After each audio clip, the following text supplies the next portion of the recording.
শুভ সকাল বন্ধুরা, আরও একটি নতুন ব্লগে আপনাদের স্বাগত জানাই। বন্ধুরা, এখন বাজে সকাল 5:30, অথচ সকালটা দেখলে মনে হবে যেন এখন 9টা কিংবা 10টা বেজে গেছে।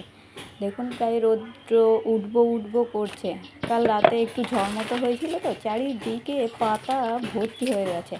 উনুনটা ঢাকা দিয়ে রেখে দিয়েছিলাম, যদি বৃষ্টি আসে ভিজে যায় সেই ভয়ে, কিন্তু বৃষ্টিটা হয়নি, বেশ খুব ভালো লাগলো। তো সকালবেলা উঠে আমি আগে আমার এই ফল ফুলের গাছগুলো দেখি, সেই জন্য আমার মনটা খুব ভালো হয়ে যায়। উঠোনেই অবশ্য লেবু গাছটা হয়েছে, কত লেবু ধরেছে দেখুন, প্রচুর প্রচুর। এই উঠোনটায় চলতে গেলে মাথায় মুখে গায়ে লেবুগুলো থাকে, বেশ ভালো লাগে। ফুলগুলো ধরেছে কয়েকদিন আগে প্রচুর প্রচুর ফুল ফুটতো, এখন গরম পড়ে গেছে তো ওই জন্য অতটা ফুল ধরছে না, তাও কয়েকটা ফুটছে। যাই হোক, বক তো অনেক হলো, এবার কাজগুলো সেরে নিই, বেলা হয়ে যাচ্ছে। কাজগুলো সারতে তো অনেক কিছুই মনে পড়ছিল, আর গরমটাও পড়ছে ভীষণ ভীষণ। ছেলেরা বাজারে চলে গেছে, জানেন তো, ওরা বাজারে চলে যায় 5টার সময়। তারপর উঠে আমি কাজগুলো সেরে নিই। তো উঠোনটা ঝাড় দিয়ে নিলাম, ঘরটা ঝাড় দিয়ে মুছে চলে এসেছি। রান্নাঘরটাও পরিষ্কার করা হয়ে গেছে। এবার উঠোনটা পরিষ্কার করে নিয়ে এবার উনুনটা গোবর দিয়ে নেব, অর্থাৎ উনুনটি নিভিয়ে নিতে হবে।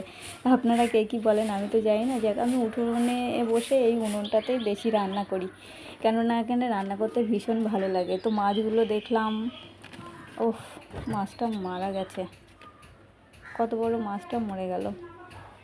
সকালে মরেনি, এটা বোধহয় অনেক রাতেই মরেছে, নরম হয়ে গেছে মাছটা। কেমন বিশ্রী গন্ধ বেরোচ্ছে মাছটা থেকে। এদিকে আবার পাতা খড়খড় করছে, কী আছে এখানে দেখি তো। পাতাপুতিগুলো জড়ো করা আছে। ও, বিল্লি বাচ্চা, ওর মা বোধহয় রেখে গেছে রাতে। ও বিল্লি, কোথায় তুই চললি? তোর কিসের এত তাড়া? তোর আছে নাকি পড়া? ওই যে কটা হয়েছে, 1, 2, 3, 4টে আছে। বাপরে, অনেকগুলো অতিথি এসেছে তো আমাদের বাড়িতে, যা কয়েকদিন খুব ভালো কাটবে। যে উনুনটা নিকানো হয়ে গেছে, কাজকর্ম সারা হয়ে গেছে, স্নান করে ঘরে এলাম। এবার আমার মেশিনটার পালা। মেশিনটার পেছনে একটু লাগতে হলো, কেননা মেশিনটা খটখট করে আওয়াজ হচ্ছিলো, ওতে একটু মুছে তেল দিতে হবে। তো প্রথমে ওটা একটু মিস্ত্রিগিরি করে নিই, খুলে ফেলে এখান থেকে ওখান থেকে যখন যেখানে জয়েন্টগুলো আছে সব খুললাম, সুতোগুলো খুলে নিয়ে পরিষ্কার করে নিলাম। তারপর ওটাতে তেল দিতে বসলাম। যাই হোক, তেল দিলাম এখানে সেখানে জয়েন্টগুলোতে, দেওয়ার পরে এগুলো লাগিয়ে দিলাম নাটগুলো। এবার দেখি মেশিনটা কেমন চলছে। বোধহয় ভালোই চলবে, কেননা তেল দিয়ে কিছুক্ষণ রেখে দিলে না ভালোই চলে। অনেকগুলো জামা কাপড় আছে, সেগুলো ইস্ত্রি করতে দিয়ে গেছে পাড়ার থেকে, সেগুলো ইস্ত্রি করতে হবে। তো একটু কাজের তাড়াই আছে, তার মধ্যে আবার মেশিনটা যদি ডিস্টার্ব করে তা খুব রাগ হয়। সেলাইও পড়ে আছে অনেকগুলো।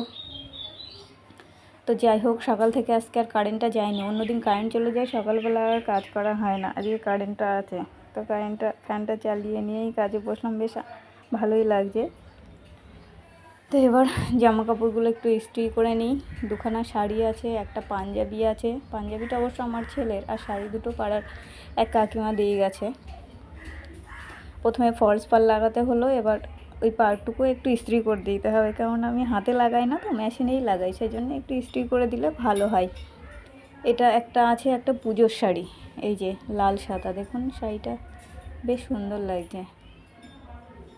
এই যে আঁচলটা, প্রথমে একটু, আঁচলটা না, এটা কোল আঁচল, এটা পিচ কাটা হয়েছিল, তারপরে সেলাই করা হলো, ব্লাউজ পিসটা কেটে রাখা হয়েছে। আর এই একটা শাড়ি, দুটো শাড়ি বেশ সুন্দর লাগছে। যাই হোক, হয়ে গেছে ওগুলো। এবার পাঞ্জাবিটা ইস্ত্রি করে নিলাম। তো আপাতত এখন আর কোনো কাজ নেই, এবার আমি দুটো খেয়ে দিয়ে নিয়ে এবার দুপুরে রান্না জোগাড় করব।